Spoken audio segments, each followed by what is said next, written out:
All right, let's talk about a story of persistence, of heartbreak, and eventually a whole lot of glory.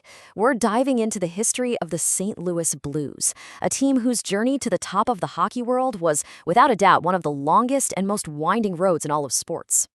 So, here's the big question that really frames their entire story. How is it possible for a team to be right there, a constant contender, for more than half a century, but still wait 52 years to finally win it all?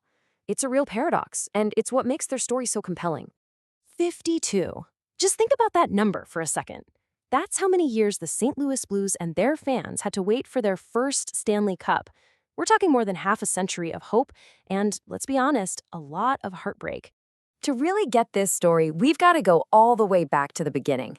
The Blues were born in 1967, and their entry into the NHL was, well, it was a little strange. The owners of the Chicago Blackhawks basically needed a place to sell their old arena, so they pushed for St. Louis to get a team. Yeah, not exactly a glamorous start. But here's where things get wild. The NHL, in its infinite wisdom, decided to put all 6 of these brand new expansion teams into their very own division. You know what that meant? It guaranteed that one of these new clubs would get a shot at the Stanley Cup final right away. It was basically a shortcut to the biggest stage in hockey. And St. Louis, well, they took full advantage. Sort of. Get this, they made it to the Stanley Cup final in their first, second, and third seasons. That's an incredible feat. But, and this is a huge but, they got swept every single time. Didn't win a single game. It was the perfect setup for a theme that would haunt them for decades. So close, yet so far. All right, let's fast forward a bit into the long middle chapter of their story. You know, after that initial flurry of finals appearances, the team settled into this long period of being good, sometimes even great, but just never the best. And things got pretty grim. The ownership at the time, Ralston Purina, was losing a ton of money, and they just wanted out. They ended up selling the team to a guy who had a plan: pack up the Blues and move them to Saskatoon, Saskatchewan. It got so real, they were literally making these pucks that said Saskatoon's got the Blues. Can you even imagine? Luckily for St. Louis, the NHL stepped in and blocked the move, basically saying Saskatoon was too small. The team was saved just 10 days before it was supposed to be completely dissolved, a total nail-biter. So after that near-death experience, the team started one of the most impressive streaks in all of sports. From 1980 all the way to 2004, the Blues made the playoffs for 25 consecutive seasons. That's the third longest streak in North American pro sports history. Insane consistency. And you know how many Stanley Cups they won during that 25-year streak? 0. A big ol' 0. This wasn't a team that couldn't get into the dance. This was a team that had perfected the art of the heartbreaking early exit. A quarter century of playoff hockey, and not a single trip back to the final to show for it. And it's not like they didn't have the talent. I mean, they had the golden bread, Hull, one of the greatest goal scorers the game has ever seen. In the 1991 season, he scored 86 goals. That's just a mind-boggling number. He was the league MVP. They brought in legends like Al MacInnis and Chris Pronger. They were always a threat, always tough.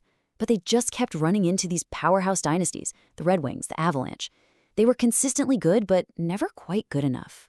Which brings us to the 2018-19 season, the year everything changed.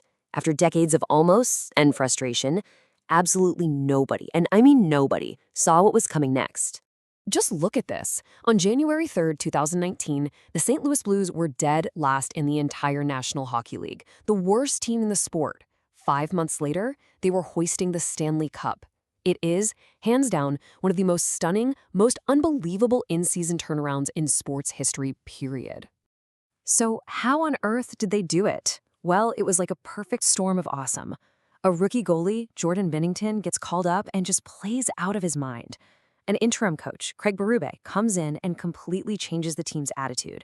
And, maybe weirdest of all, the team adopts a cheesy pop song from 1982, Gloria, as their victory anthem. It was just pure, wonderful, chaotic magic.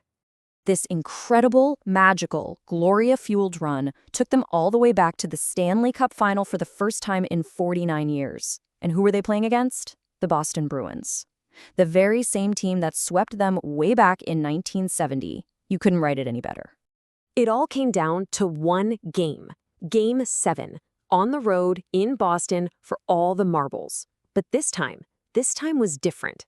The Blues went out there and they absolutely dominated, winning 4-1 to finally capture their first Stanley Cup.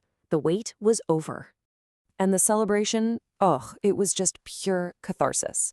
The entire city of St. Louis just erupted. Ryan O'Reilly won the playoff MVP, and the Blues finally got to shed that awful title of being the oldest team in the league without a championship. You see, that championship was so much more than just a trophy. It was really the culmination of an identity, one that was built over decades of shared hopes and frustrations between a team and its city. Everything about this team is just steeped in culture, from that iconic Blue Note logo, which is named after a famous song, to the live organ music that's been a staple since day one. This championship just cemented their place in the heart of the city, so much so that they're now the official state hockey team of Missouri. Their story really is an incredible lesson in sticking with it. It just goes to show you that no matter how long the wait is or how many times you fall short, that journey can make the final destination feel so much sweeter. The only question now is, what's next?